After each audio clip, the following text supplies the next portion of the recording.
Neemias, ele percebe um problema bem sério com o povo judeu.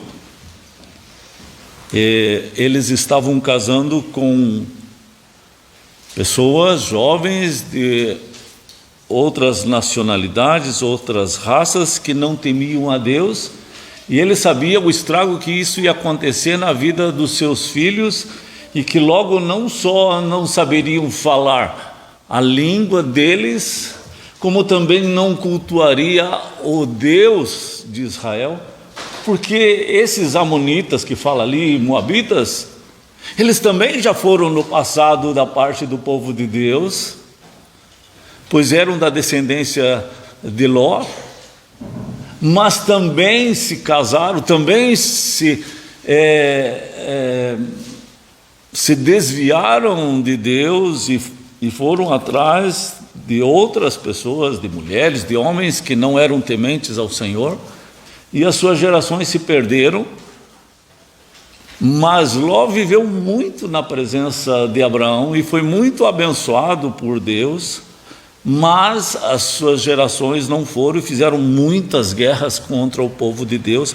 E agora Neemias vê filhos e filhas do povo de Deus casando com esses filhos e filhas incrédulos, e aí ele fica muito bravo, não é nada politicamente correto, tenta brigar mesmo, falar grosso, arranca os cabelos, ele fala, de tanto que ele estava revoltado com essa situação. E alguém podia dizer, faltou moderação por parte de Neemias. Ele tinha muito zelo no sentido de não perder aquela juventude para o inferno, para as trevas. Por isso ele lutou por eles, e ele usou o exemplo de Salomão, da forma como Salomão acabou introduzindo males para dentro do povo de Israel. E Salomão era um homem de Deus, como diz Neemias, amado de Deus. Deus o constituiu rei sobre Israel. Não obstante isso, as mulheres estrangeiras o fizeram cair em pecado. Vocês lembram da história? Muitos falam assim, eu queria ser como Salomão, ter muitas mulheres como ele. O que acontecia é que Deus abençoou muito Salomão e o seu reino. Cada rei de qualquer nação do mundo queria fazer aliança com Israel e com Salomão, por causa da bênção que Deus estava dando para Salomão, e queria um pouquinho dessa bênção. E uma das formas que se fazia na época para ter um contrato de fidelidade não era somente assinar o contrato. O rei mandava a sua filha, a princesa, morar lá na terra de Israel, como se fosse uma embaixada. Jamais essa nação invadiria a nação de Israel para matá-los, porque iria matar a princesa do rei. Então a garantia de que não haveria guerra entre os dois países e que um desses países invadiria Israel é que morava lá a princesa, a filha do rei. E aí encheu de princesas morando no palácio do rei. Por causa das alianças, dos contratos que se fazia. Era um contrato vivo, era uma mulher viva, era a filha do rei que morava lá. E aí Salomão cuidava muito bem dessas embaixadas, e se dizia então que eram mulheres de Salomão, mas eram contratos de paz entre os povos, dessa forma que se fazia. E o problema que Deus está acusando aqui nem é falar que essas mulheres eram de Salomão, mas era o problema de que essas mulheres traziam os seus deuses, os seus costumes para dentro de Israel.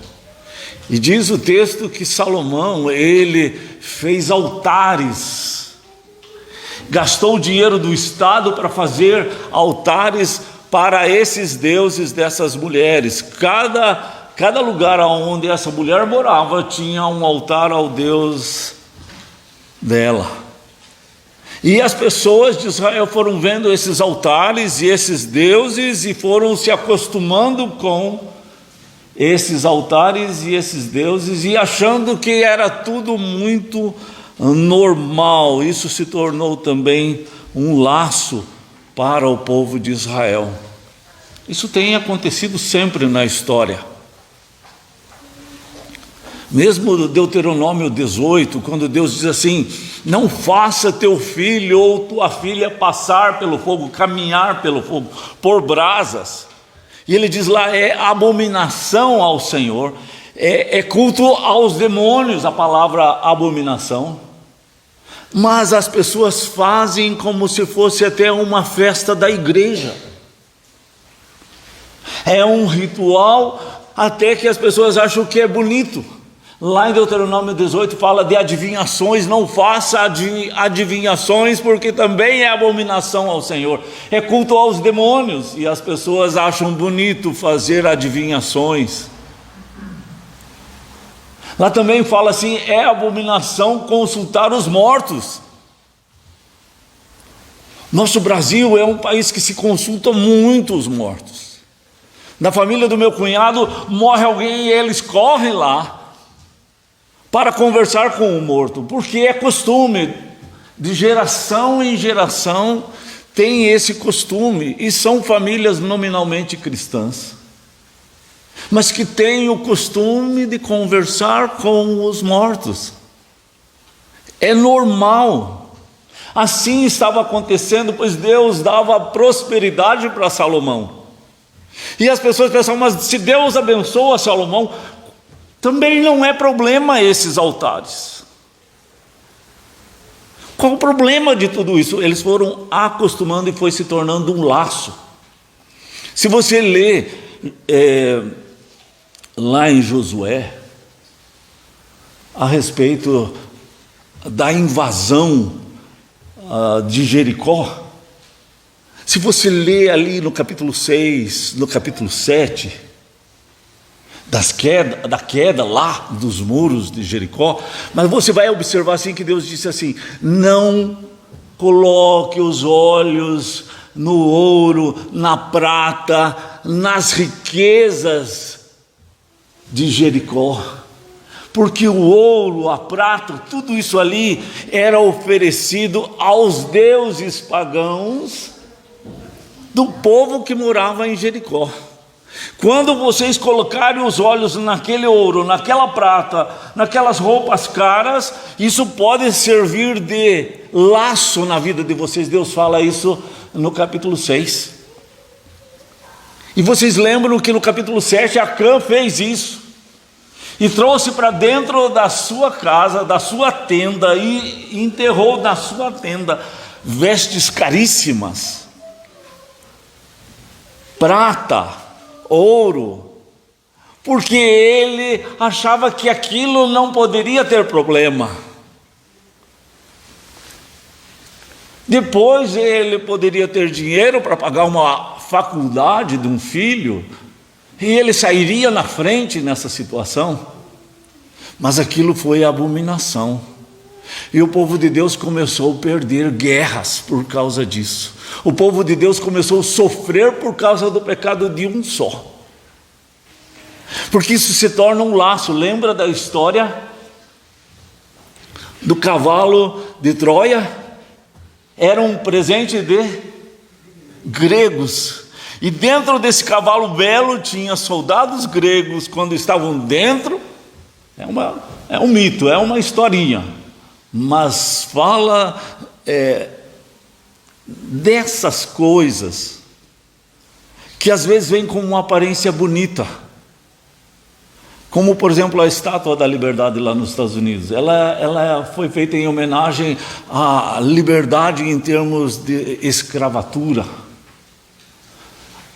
Foi dada para o dia da liberdade lá dos Estados Unidos.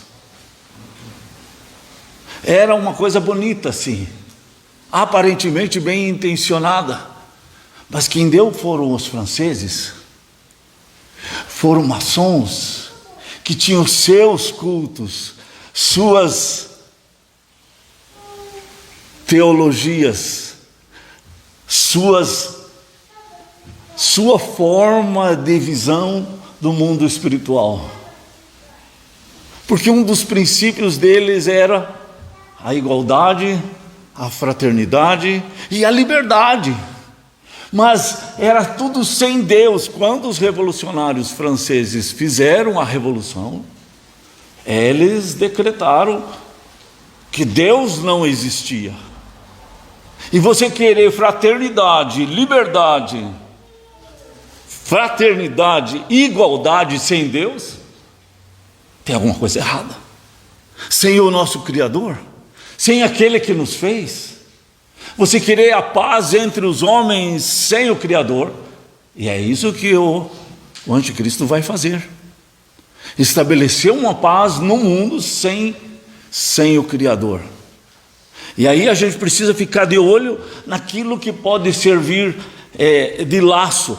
Lembra que Daniel estava lá no império, escravo lá no império da Babilônia, e ele era muito sábio, e ele foi colocado em lugares principais lá do império, e eles queriam servir as finas iguarias do rei, e ele não comeu, porque aquelas finas iguarias do rei, aquela comida maravilhosa do rei, era contaminada.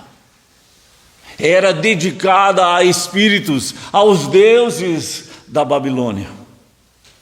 E ele não comeu. Porque ele disse assim: eu não quero me contaminar.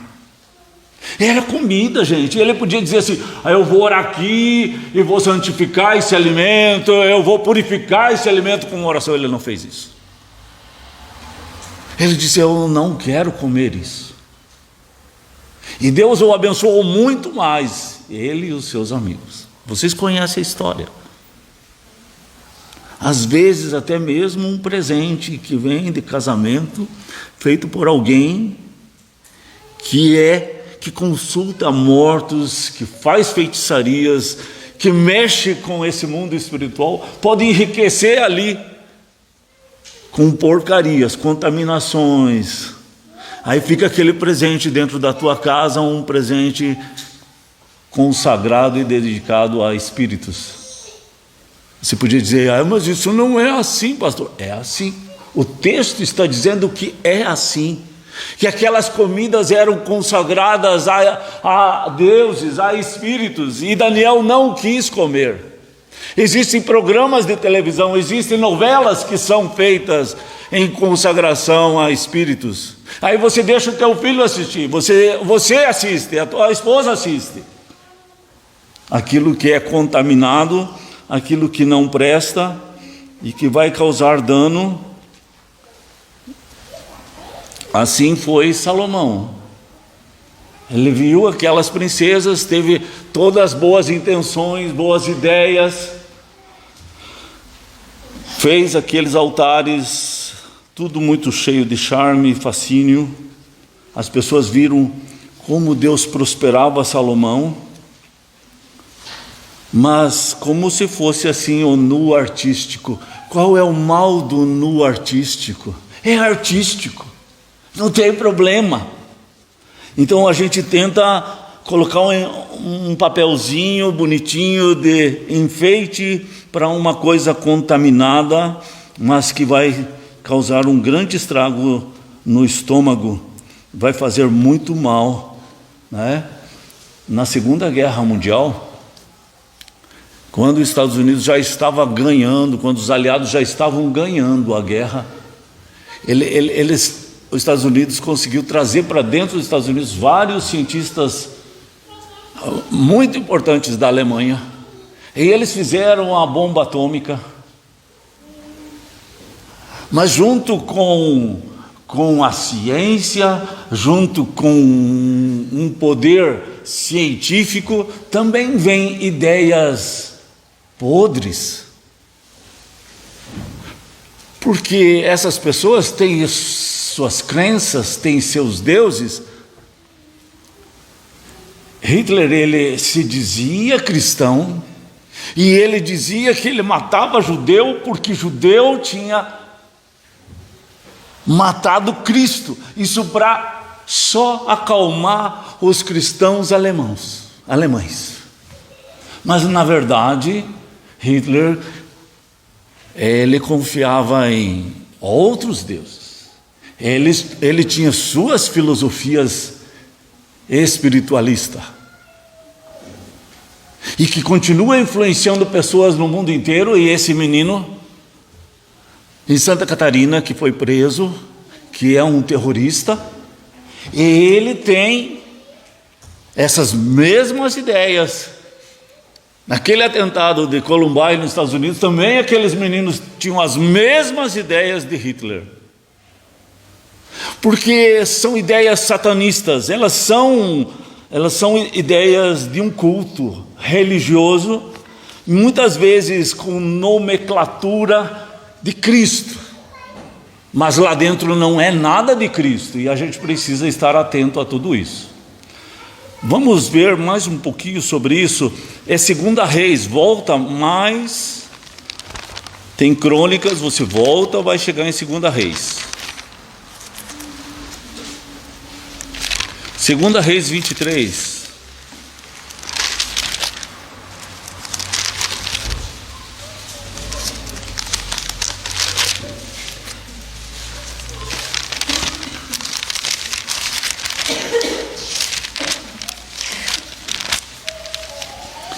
Segunda Reis 23, verso 13.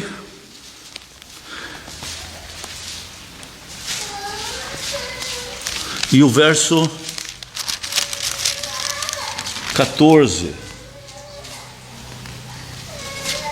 Vamos ler juntos? 2 Reis 23, verso 13 e verso 14.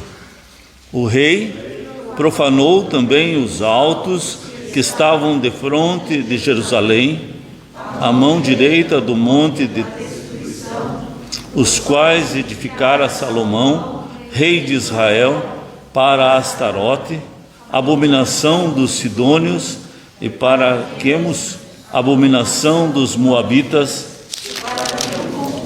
abominação dos filhos de Amon. Semelhantemente fez em pedaços as colunas e cortou os postes ídolos, e o lugar onde estavam. Isso. Vocês sabem quem está fazendo isso? É Josias. Josias é aquele menino que desde menino foi temente a Deus, e muito jovem ele começou a se tornar rei em Israel. Então Josias buscava o Senhor, ele invocava o nome do Senhor, ele lia as Escrituras, ele fazia as Escrituras serem lidas para o povo, porque não é como hoje que todo mundo tem uma Bíblia. Era só, às vezes era só um livro, não um livro como esse, que eram pergaminhos enormes, mas que às vezes só uma pessoa tinha lá no templo, e aquilo era lido, e por muito tempo até mesmo esses rolos estavam perdidos dentro do templo. E Josias achou nas reformas que fez no templo, e aí colocava para ser lido esse livro ao povo. E ele fez muitas reformas, e esse texto que nós acabamos de ler fala das purificações, como ele foi destruindo altares que foram feitos, que foram levantados por Salomão a esses deuses, por causa daquelas princesas, daqueles contratos de aliança e de paz e de prosperidade que tinha no tempo de Salomão. Pense só, Deus abençoava Salomão, Deus fazia prosperar Salomão e o seu povo, e ao mesmo tempo, com a própria prosperidade, os olhos dos outros aumentavam, e eles queriam estabelecer paz, aliança com Israel, mas eles levavam os seus deuses assim, como aqueles cientistas alemães levavam também as suas crenças para o outro país. Então, e diz a palavra ali, ó, o rei profanou os altos. Parece uma palavra negativa. Profanou, contaminou, e era isso. Ele pegou e destruiu aquilo, jogou pelo chão, fez virar pedaço. Muita gente se escandalizou. Eu acredito até mesmo que os mais conservadores de Israel, que estavam acostumados com aqueles altares, com aquilo lá, e nasceram vendo aqueles altares, e os seus pais nasceram vendo, e os seus bisavós nasceram vendo, agora um jovenzinho resolve quebrar tudo. Que impetulante, que revolucionário, que inovador, que maluco esse jovem, né?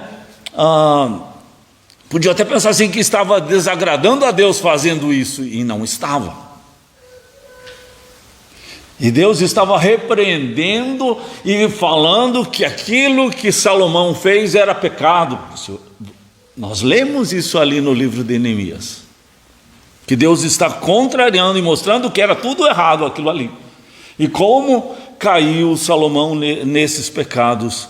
Mas os altares,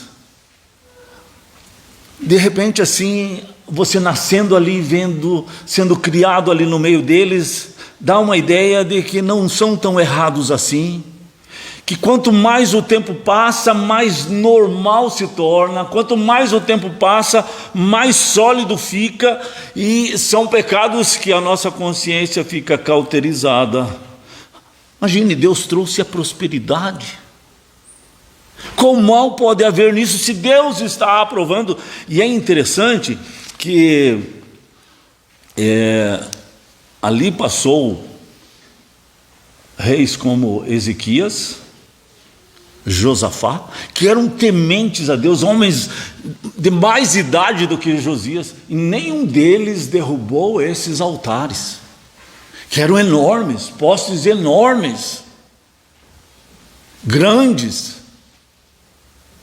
Nenhum deles derrubou. Enquanto eles viveram, eles também foram abençoados por Deus. Josafá, é só ler os textos, como Josafá foi abençoado por Deus, como Ezequias foi abençoado por Deus, e nenhuma vez eles derrubaram esses altares. Josias, esse jovem, foi lá e derrubou, e era a vontade de Deus. Mas veja, Deus abençoou os outros reis que eram tementes a Deus, como Ezequias, como Josafá. Deus abençoou. Não quer dizer que se Deus te abençoar, está tudo certo na tua vida.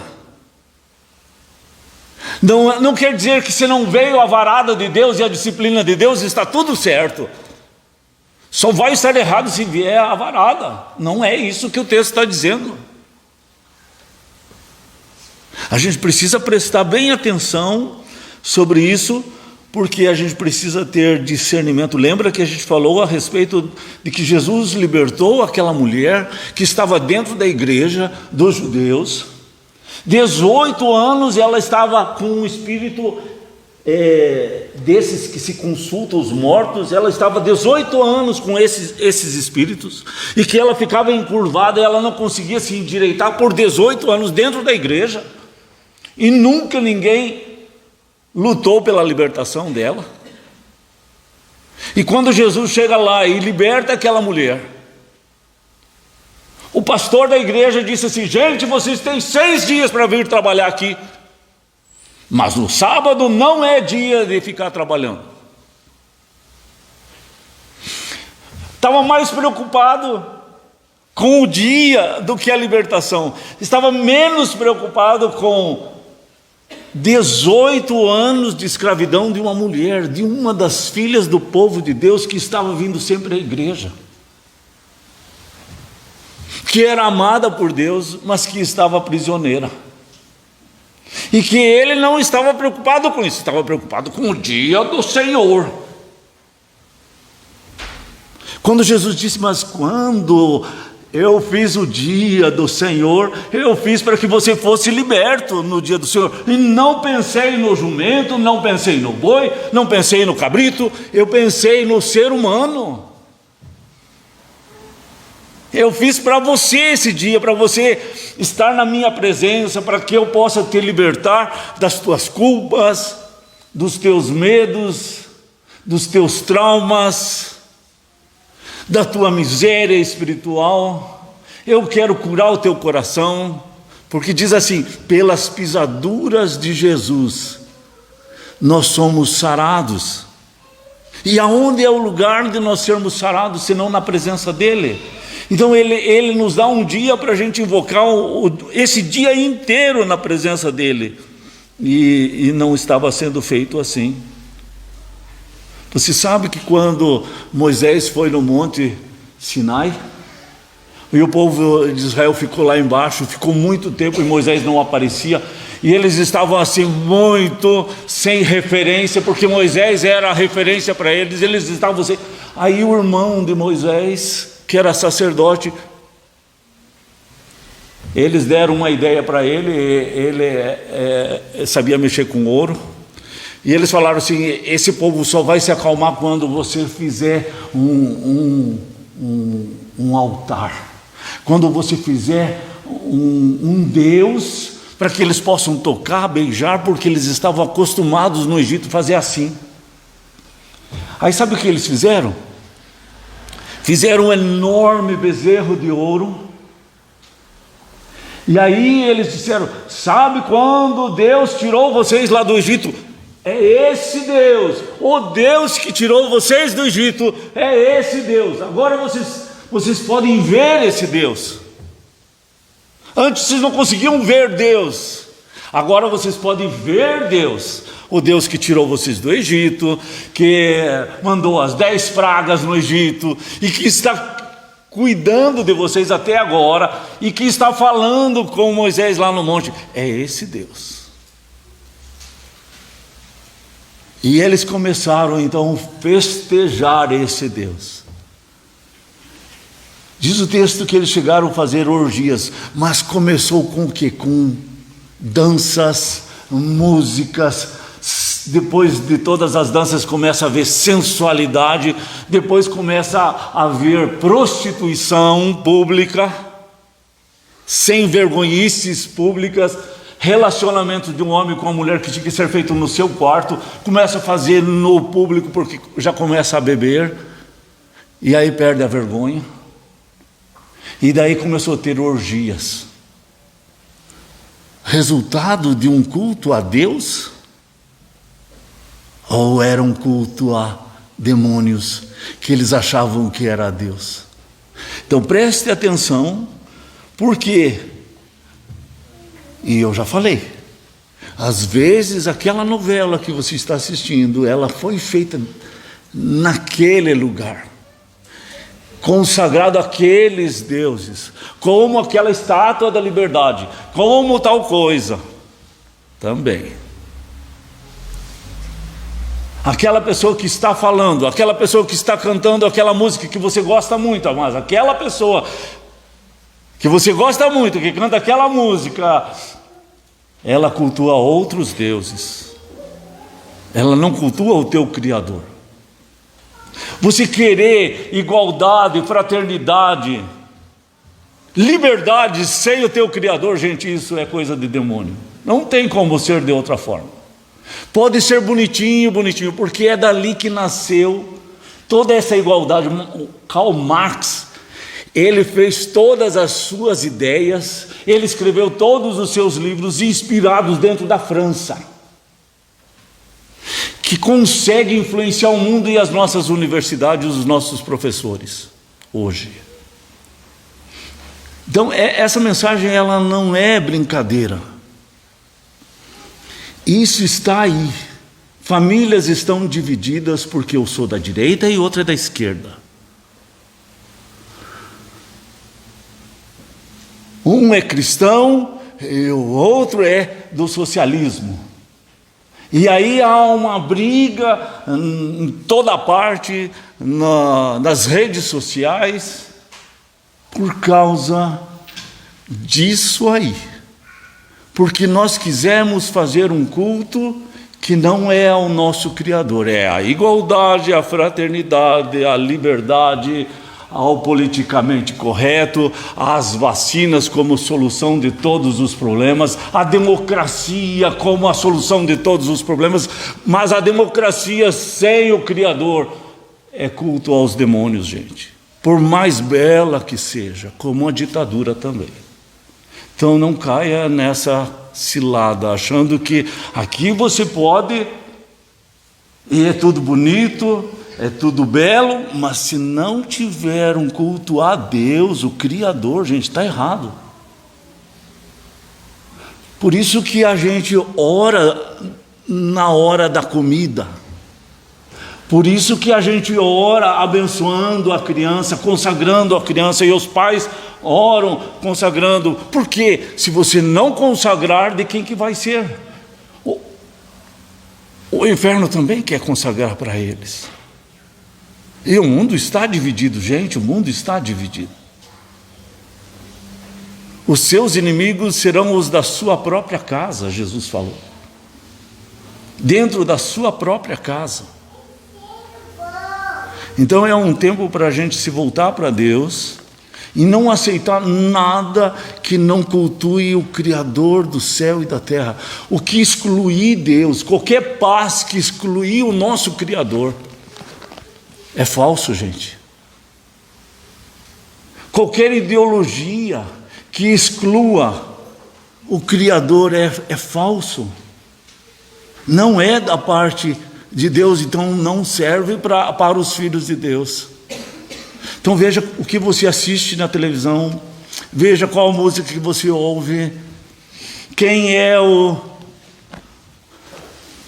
teu político que você gosta, o teu jornalista que você ouve, jornalista político que você ouve, preste atenção. Qual é a fé que ele tem? Qual é a origem das ideias dele? Do teu professor?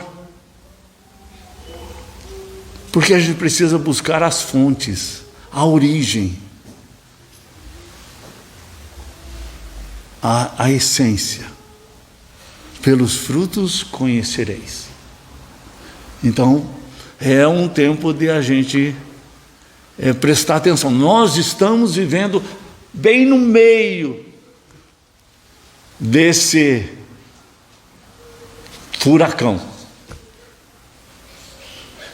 E é hoje, agora. Isso tudo está acontecendo agora. Gente, a história ela se repete. E nós estamos num tempo crucial. Muito importante para a nossa vida. Não é brincadeira, né? Pessoas estão morrendo do nosso quintal, dentro da nossa casa. Então a gente precisa dobrar o joelho. Mais que nunca, em qualquer tempo, hoje é um tempo sobremodo oportuno para ouvirmos, invocarmos, senão nosso coração ele endurece, a gente vai acostumando com aquele altar, com a Xuxa, com as palavras. Como é que é o nome mesmo do âncora da Globo? William Bonner. Gente, eu tinha o William Bonner como um homem muito bacana. Hoje ele se revela quem ele é. E sempre foi um homem equilibrado, tão sensato nas palavras. Hoje dá para saber. Então, nós estamos vivendo num tempo assim que é divisor de águas.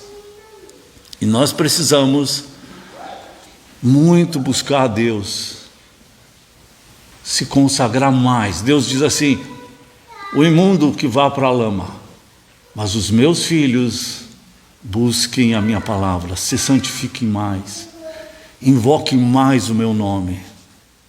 Meu pai falava assim: o porco que vá para a lama, mas os filhos de Deus vão na presença de Deus. Deixe que os porcos vão para a lama, o lugar deles é na lama mesmo.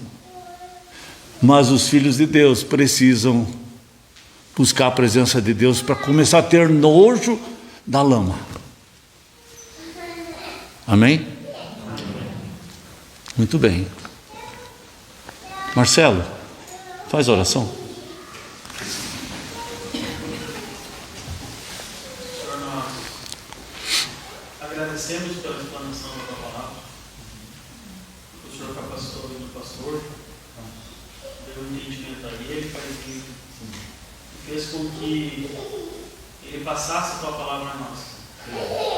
Pai, que realmente nós possamos estar levando um alerta nas nossas vidas sobre o que buscamos, sobre o que alimentamos a nossa intelectualidade, sobre o que alimentamos a nossa espiritualidade.